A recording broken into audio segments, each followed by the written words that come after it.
...10 de la mañana con 43 minutos... Estamos en Polar Comunicaciones haciendo Buenos Días Región. Estábamos viendo el kilómetro cero de la ciudad, cómo está Punta Arenas a esta hora. Tenemos invitados, por cierto, ya se los comentábamos. Está con nosotros Waldo Parra, escritor de Masones y Libertadores. Este es el volumen 3, tercera parte. Ya le vamos a preguntar a Waldo, el legado de los héroes. Y viene porque lo trae la librería Entre Páginas, que usted conoce perfectamente, y está con nosotros la dueña de la librería Entre Páginas, Norma Fariña. Los saludan primero las damas, por cierto. Norma, ¿cómo estás? Muy buenos días, gracias por la invitación. Por favor. Waldo, bienvenido también a Punta Arenas. ¿Ya habías estado antes en Punta Arenas? Sí, no, estuve el año pasado. Ya. Y bueno, cuando chico estudié acá, así que... ¿En qué colegio? En el Parocio San José. Ya, Salesiano, el Liceo Salesiano San José. Así que siempre una buena oportunidad de venir a Punta Arenas, sobre todo porque me he dado cuenta de que el centro de la ciudad se mantiene muy intacto, similar, y eso es algo que yo no sé si es una casualidad o es algo que realmente... Así lo pensaron nuestros antepasados, los europeos, un casco central. Pero porque claro, hay un par de edificios que son como de los años 90, 80, ¿sí? Pero ojalá que se siga manteniendo igual, porque a mí me llamó mucho la atención que se mantiene igual que hace 40 años atrás, digamos. ¿Cuántos años estuviste en Punta Arenas? No, tuve 3 años. Ya. Pero parte de la media, de la básica. No, empecé mi colegio acá. Mira, entonces, primero, segundo básico. Sí, pero justamente el año pasado me reencontré con algunos ex compañeros. Mira, qué bueno. Y bueno, siempre mantuve un contacto. Por ahí me acuerdo que una vez vi, hace muchos años atrás, un chat de estos que se ocupaban antes, digamos, por internet. Ya. Un blog donde algunos compañeros hablaban de esa época del colegio, y bueno, como te digo, volver a Punta Arenas para mí es una bendición, digamos. ¿De qué trata Masones? Y te acabo de enviar una foto de la portada del libro, Rodrigo, también para que la mostremos en pantalla. Masones y Libertadores 3, el legado de los héroes, de la editorial Planeta, Waldo. Bueno, en realidad esta es una saga que comenzó el primer libro salió en el 2016. Ya. Que también se titula Masones y Libertadores, pero el subtítulo cambia, que se llama El Amanecer de la República. Ya. El año pasado salió el segundo, que se llama Masones y Libertadores, el secreto de la logia, y este es el tercero, que se lo ahora en abril, que se subtitula El legado de los héroes. Toda esta saga tiene que ver con el proceso de independencia de América hispana. Ya. No solamente con Chile. Ya. Porque siempre pensé que la historia que a nosotros nos enseñan en el colegio es muy limitada, muy parcial. Siempre es la historia principalmente de Chile, como que fuese algo muy aislado, y uno no conecta cuando uno es más pequeño, que en realidad esto fue un proceso, digamos que... Bastante más largo. Que fue mucho más largo, que abarcó a todo el territorio, digamos, español en América, o prácticamente todo. Y que de alguna u otra manera estaban vinculados a los próceres. No es que por algo, bueno, nosotros tendemos a ser como, digamos, un poco olvidadizos, por decirlo así. Nos olvidamos que en realidad el que los liberó fue el general San Martín, digamos. O sea, el padre de la patria debería ser San Martín. Si quisiéramos poner las cosas en un contexto más técnicamente correcto, digamos. Sí, ¿cómo fue? Claro, pero nosotros como que obviamos ese detalle, digamos, y nos concentramos en la figura de O'Higgins, que, bueno, pues obviamente que es uno de los protagonistas de este proceso, digamos, pero no es el principal. Va a depender de quién nos haya contado la historia también, pues, bueno. Bueno, eso es lo que otra cosa que digo, que en realidad la historia la escriben los vencedores. Claro, no los perdedores. Y la verdad están los perdedores. Mi novela trata de los perdedores, digamos, o decir de otra forma, digamos, trata de hablar sobre la historia que no está en los libros formalmente hablando, para completarlo un poco, porque yo creo que a la gente lo que interesa es leer sobre los que ganaron y también sobre los que perdieron. Claro. Y la otra pregunta es, ¿realmente perdieron? Porque uno se podría preguntar si Bernardo O'Higgins, por ejemplo, que fue gobernó Chile como director supremo, pero es una figura muy digamos, sui generis, digamos, pero en definitiva después terminó autoexiliado en Perú, Entonces uno podría preguntar verdaderamente quiénes fueron los vencedores y los vencidos. Yo trato aquí mucho, sobre todo en el tercer libro, de la figura de José Miguel Carrera, que es una figura que yo encuentro que no está lo suficientemente valorada. Pero curiosamente uno va, y yo he tenido la oportunidad de recorrer todo Chile, y en todas las ciudades de Chile hay una calle Carrera, o algún elemento o algo que lo recuerde. Entonces eso es como sintomático. O sea, en el fondo, si él fue un perdedor o fue una persona del bando de los que perdieron, por darle esa denominación, es curioso que el pueblo lo siga recordando, digamos. Ya voy a volver al libro. Norma, ¿está de moda la historia? Los libros de historia, con esto de la historia secreta de Chile, con Baradí, con Waldo, con otros escritores, se puso de moda en algún momento, ¿no? La gente se ha reencontrado un poco con la historia a través de los libros de estos escritores chilenos que les ha ido muy bien últimamente. Pienso que no hay nada que envidiarle a Dan Brown, si a mí me llegan a pedir un libro de Dan Brown, yo le digo, sí, está bien. Y no le gustaría conocer a Dan Brown chileno, pienso que Ortega, que Baradí, Waldo Parra. Hay varios escritores que les ha ido muy bien y la verdad es que pienso que es positivo.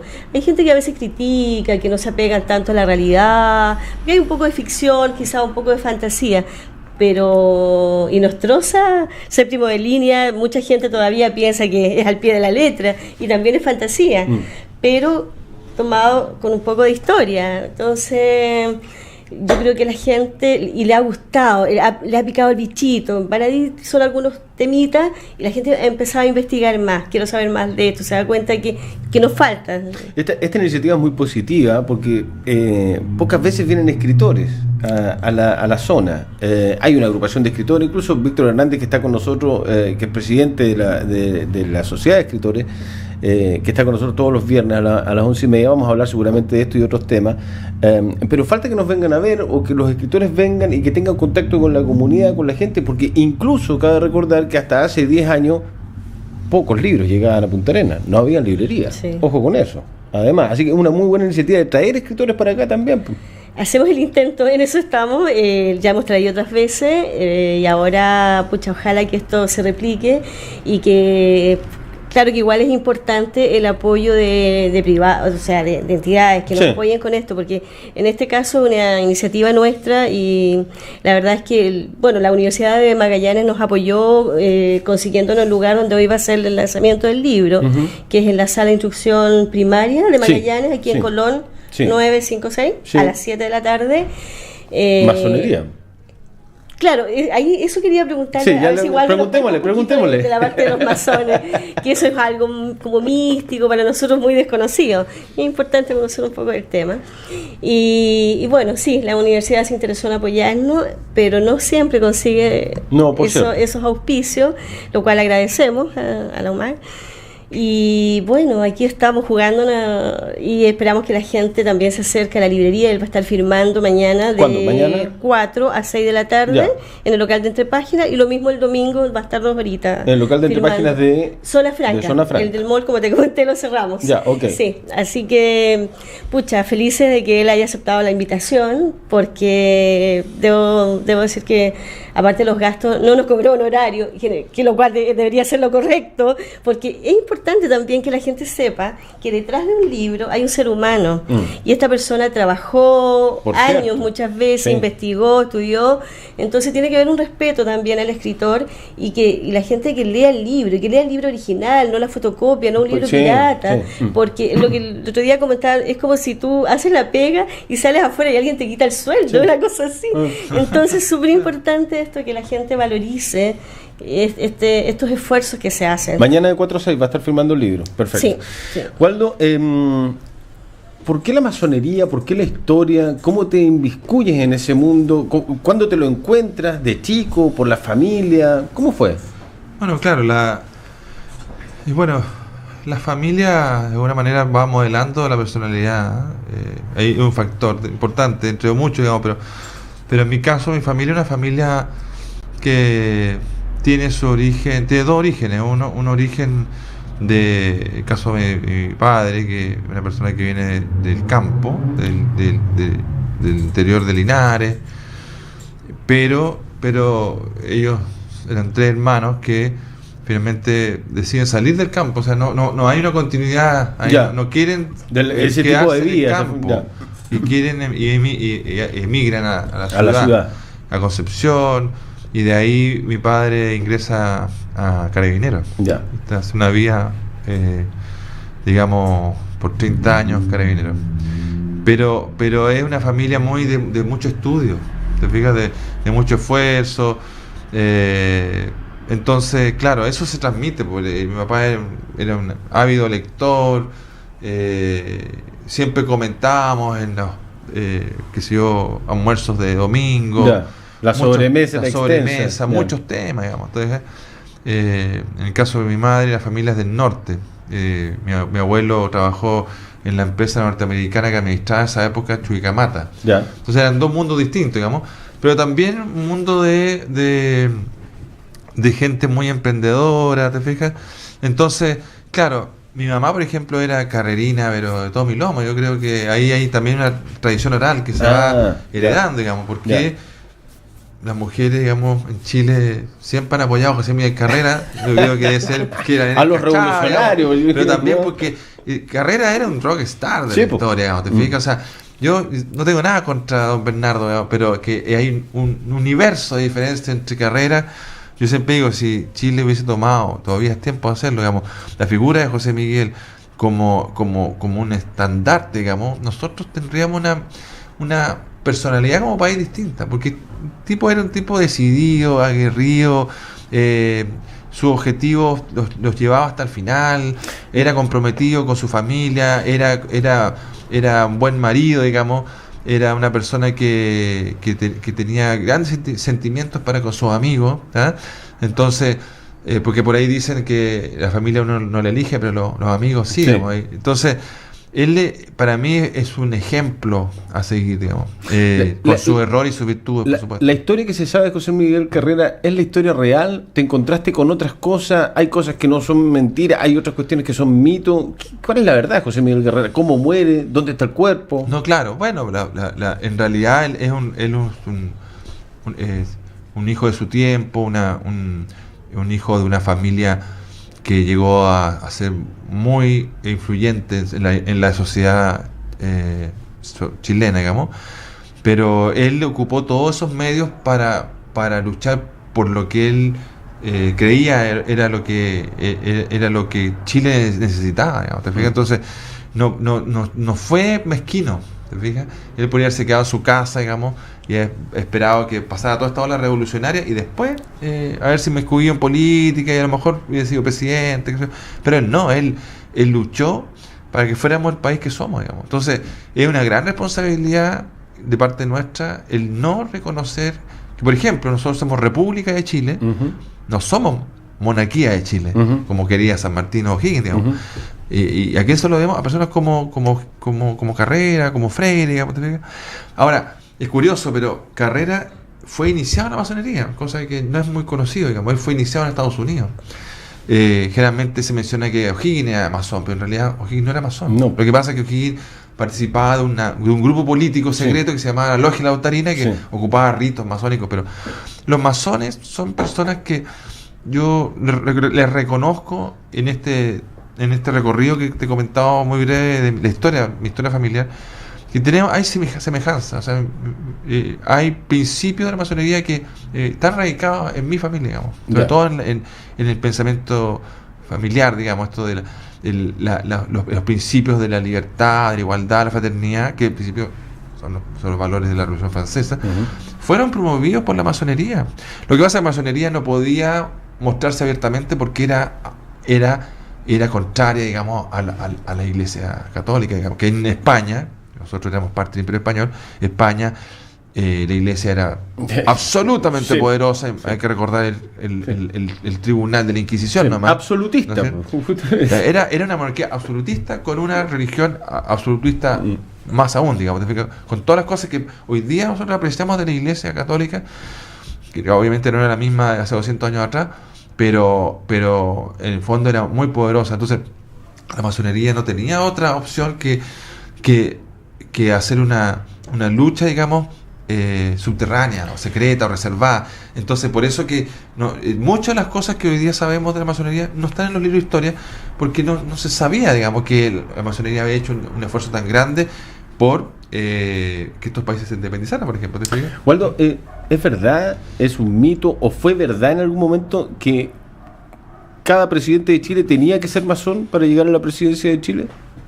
O sea, yo no sé si tenía que serlo, digamos, pero que se convertía en masón después de ser para poder ejercer como presidente. Lo que pasa es que hubo una época en donde hubo 3 presidentes que fueron de la masonería, seguidos, digamos, que son Pedro Aguirre Cerda, Juan Antonio Río y Gabriel González Videla. Claro, ligados al radicalismo también. Claro, pero era una época, que es la misma época quizás donde la masonería llega a su mayor esplendor, que como a mitad del siglo XX, digamos. Pero no hay una obligatoriedad, digamos. Esto es como cuando en la Escuela de Derecho de la Universidad de Chile mencionan todos los presidentes que han pasado por la Escuela de Derecho, digamos. Ya, claro. Puede decir, todos tienen que haber pasado por la Casa de Bello. O del Instituto Nacional. Claro. Los masones pueden decir, mira, nosotros hemos tenido todos estos presidentes que son masones, pero de ahí a que haya habido una obligatoriedad, no es así, digamos. Ahora, evidentemente que tienen que haber personas que hubiesen coincidido con esos principios. Ahora, principios que hoy día para nosotros son como casi de la epidermis, digamos, del ciudadano. Hace 200 años atrás no estaba claro si nosotros íbamos a ser una república. No estaba claro, digamos.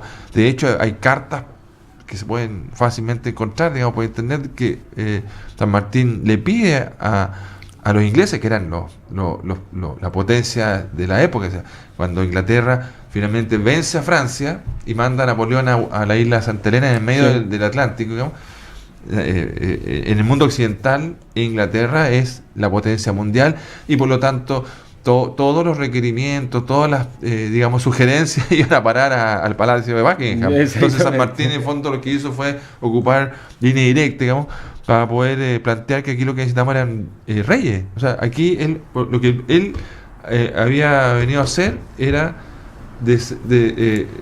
sacar estos territorios del poderío español, pero para beneficio de Inglaterra, digamos. De la monarquía inglesa. De la monarquía inglesa. Y eso se puede ver reflejado, por ejemplo, en la historia de esta misma región, digamos, cómo los ingleses fueron muy preponderantes, digamos, en el sur de América, digamos, con su lógica, que es una lógica distinta a la de los españoles. Nosotros siempre se habla mucho de la leyenda negra de España, digamos, que fue promovida por los ingleses. O sea, los españoles se cuestionaron en la época de la colonia ya cómo estaban evangelizando a los nativos en América. Los ingleses nunca tuvieron ningún reparo, nunca tuvieron ningún remordimiento de conciencia frente a eso, digamos. ¿Por qué? Porque los ingleses llegaron con cama y petaca, digamos. Ellos no se mezclaron como los españoles. Los españoles, todo el mestizaje, todos somos mestizos, porque los conquistadores llegaron con una mano, un sable y con una pistola, digamos. Exactamente. Entonces, es distinta. Yo creo que España, finalmente, si perdió estos territorios fue porque ya venían en decadencia, digamos. Sí. Pero obviamente, y lo cuento en mi libro, que los ingleses, y ahí están los masones ingleses, que eran los que gobernaban de alguna manera, digamos, en Gran Bretaña, se dieron cuenta de este tema, y lo que yo cuento es que efectivamente la independencia de Chile no fue un proceso espontáneo, así que en fondo llegó San Martín caminando por las calles de CAE diciendo, oye, Napoleón invadió España, vamos a independizar. No, sí. fue un plan muy bien preconcebido. Sí.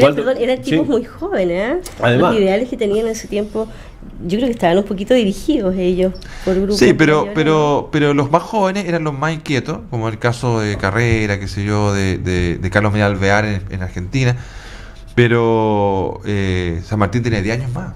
Entonces hay una cosa curiosa también que menciona. San Martín era el mayor de todos, ¿no? San Martín nació en el norte de Argentina, en una pequeña localidad que se llama Yapeyú, pero a los 5 años su familia se trasladó. Y cuando uno dice trasladarse, no es que se trasladó por 6 meses, no, se fue, no más, digamos, cama y petaca, a España, y volvió 30 años después. O sea, él tenía 35 años, 10 años más que la mayoría de los otros próceres, porque... Y habiendo vivido 30 años en Europa o en España. Por supuesto, y él ingresó muy joven porque el único, digamos, unos pocos contacto que tenía la familia San Martín era ingresar a sus hijos al ejército. Entonces él ingresó a los 12 años al ejército. Entonces tú te comprenderás que era un español que ya tenía una vida en el ejército. Y es muy raro que él, de la noche a la mañana, porque fue así, digamos, él haya cambiado su chip, digamos, y entonces él haya decidido como nuestros amigos argentinos se van a enojar, digamos, porque San Martín para ellos es un dios. Claro. O sea, él es el santo de la espada. Hay una película en Argentina. Sí. Él como que de fondo, de una manera así como notable, de la noche a mañana decide dejar el ejército español, renunciar y venirse a América a hacer la independencia. O sea, es casi como que le viene una visión, digamos. La verdad es que no fue así. Fue un plan muy bien preconcebido por los ingleses, en donde en alguna manera hay algunos autores que dicen que en realidad San Martín fue un agente inglés que fue contratado, digamos, para hacer esto. Y porque había información privilegiada que se manejaba. Y porque él tenía las herramientas que los ingleses veían que se necesitaban. Porque el que quería que se apoyara por los ingleses era Miranda, Francisco Miranda, pero bregó porque los ingleses lo apoyaran. Pero los ingleses no lo apoyaron por razones muy realistas, digamos. Él era muy viejo ya. Él tenía más de 60 años. Y entonces soportar un proceso de esta característica era necesitaba de buena salud, de varias características. Y aún así San Martín no le contó esto a los ingleses, pero San Martín tenía una pésima salud. O sea, él vivía tomando medicamentos. Se dice que cruzó la cordillera de los Andes en camilla, digamos, porque no soportaba los dolores porque cruzar a caballo, digamos, debe haber sido la cordillera, una cosa no menor, digamos. Sí. Entonces, pero bueno, así entre otras cosas es lo que trato humildemente interesantísimo de plasmar en estos libros. Waldo, Norma, se nos acabó el tiempo. Yo ojalá tuviésemos mucho más rato para conversar. Te debe pasar mucho de que la conversa nos lleva. Es que son temas tan interesantes que al final se pasa el tiempo. Y va derivando en un montón de otras temáticas y conceptos. Waldo, bienvenido aparte de tu tierra también, pues si estuviste acá en alguna medida. Así que muchas gracias por habernos visitado. Bienvenido, que tengas un caluroso y cariñoso fin de semana. No me cabe duda que ha sido hacer y que Norma se va a preocupar de aquello también, de atenderte espectacular. Norma, felicitaciones también por lo que hace entre páginas. La invitación salió aquí en la prensa austral, en la Sociedad de Instrucción Popular de Magallanes, Avenida Colón 956, a las 6. 7 de la tarde. A 7 de la tarde. Hoy 19 horas. Y curiosamente. Entrada liberada, me habían liberada. Y yo creo que esto es una demostración de la apertura de la masonería también, porque es una casa masónica. Exactamente. Y una hermosa casa masónica. Sí. Y es como, hace algunos años era como todo secreto. Claro, y yo creo que saber dónde estaban las casas tampoco. Pero yo creo que eso es demostrativo, primero, de la amplitud de la masonería hoy día, digamos. Y segundo, que es muy bonita la casa. Y yo creo que Gabriela Mistral hizo clase, estuvo ahí, alguien me contó. Creo, pero no estoy seguro, no quiero. Yo creo que es bonita visitarla. Sí, por cierto. Es una casa refaccionada, muy bonita. Y mañana a las 4 de la tarde, de 4 a 6, Waldo va a estar en la librería Entre Páginas, en el Entre Páginas de Zona Franca. Local 247. Local 247. Segundo piso. ¿Y qué me dice? ¿Y esto ahora lo tengo que decir? Sí. Ah, perfecto, ya, ok. Lo digo en un par de minutitos. Waldo, Norma, muchas gracias por habernos acompañado. Bienvenidos, que estén muy bien. Pausa, volvemos.